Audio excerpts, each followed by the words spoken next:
Okay, today we have Mond Roboter, also sold as Lunar Spaceman. Mond Roboter is what it was boxed as when sold in Germany. This is around 1969 and thereabouts. Produced in Hong Kong.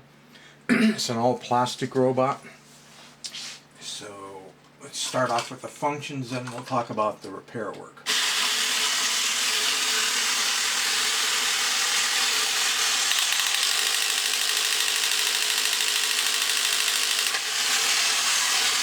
Okay, you can see it's a very clean version of it. The only thing that's missing is the battery cover.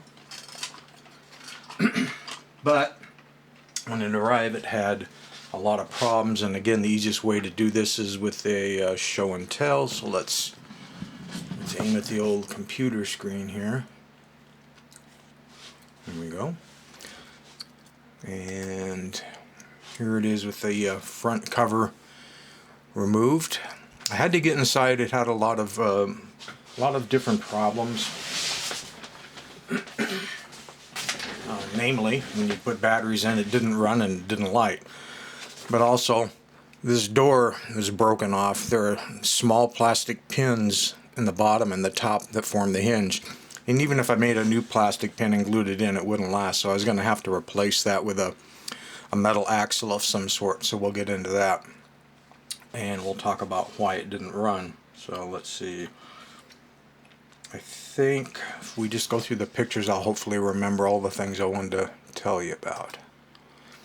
So here is where the small plastic pin would have been, and the only way I could resolve a solution to this was to drill a small hole. This is a skirt up front, so you can't even see the head of the screw when it's installed. A hole and thread a screw in all the way to take the place of that post, and the screw is actually quite long, so it makes a pretty good hinge.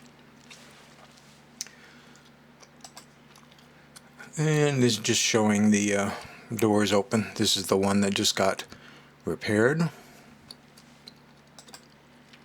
Here's an inside look.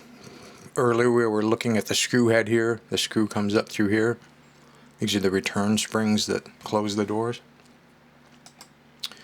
Okay, here we are getting into the robot. The main problem inside the robot, why it wouldn't run, is someone had rewired it.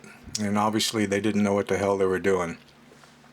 For one thing, they'd wired the motor to run backwards, and in these types of toys that use a geared cam system to control the walk, stop, door open functions, you can't reverse the motor. It jams up the entire gearbox. So the motor was jammed. That's why it couldn't run. So I had to rewire that right. But also, none of the lights worked. Not in the head, not in the guns. They're all on separate clicker switches. They were wired wrong. So, I had to fix that. Another problem with the robot is it wouldn't stand up. It was leaning too far forward, even with the heavy batteries in the back. And because everything, with the exception of the gearbox, is plastic. I mean, even these leverage points, plastic. Even these leverage points for moving the arms, plastic. The pins for moving the leverage, plastic. Everything except for the main gearbox is plastic. So there was nothing I could adjust in the leg linkage that I knew of at the time anyway to make it lean back further. There's a plastic link here to the front, and then this red leg forms your back pivot point. How am I going to adjust either one of those? Well, the only way I could think about doing it would be to pull the axle off the back of the legs, remove the leg, and 3D print a new front plastic strut.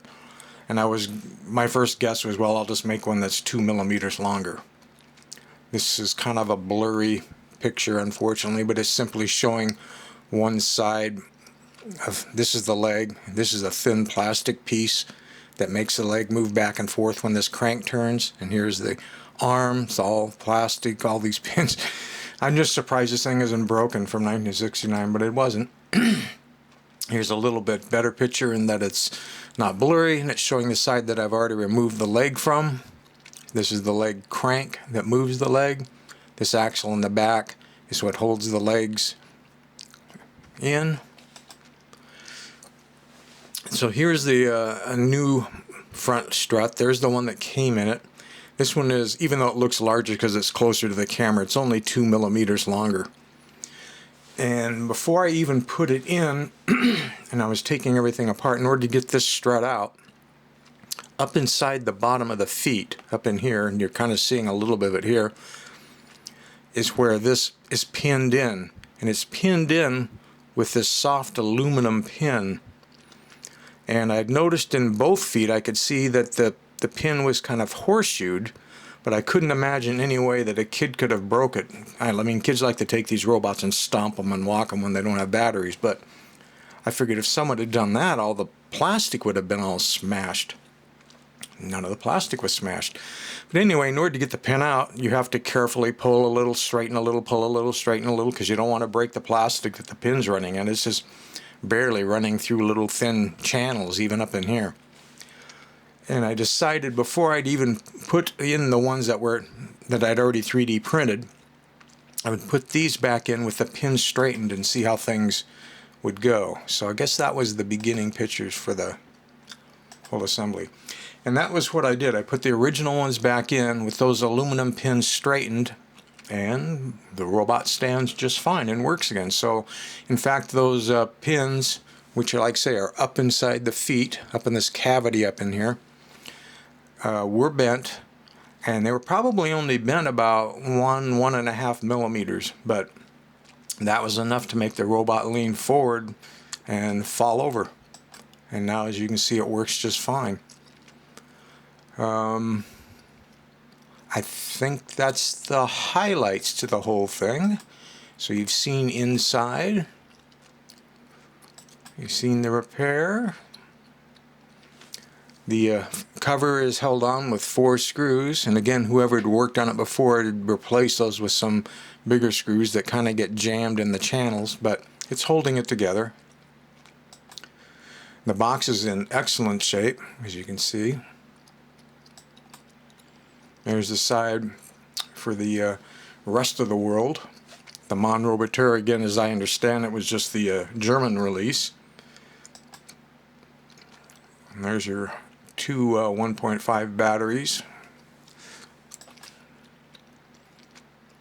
Made in Hong Kong, Bromen. The 2 batteries, and the battery cover basically has 2 slots where the lips fit in here, and then this side comes around and just snaps in. So it's not unusual. In fact, it's rare to find one of these type toys that has the battery pack, that battery cover that comes off the toy to still exist, because they almost always have gotten lost or thrown away by somebody. And I guess we're done.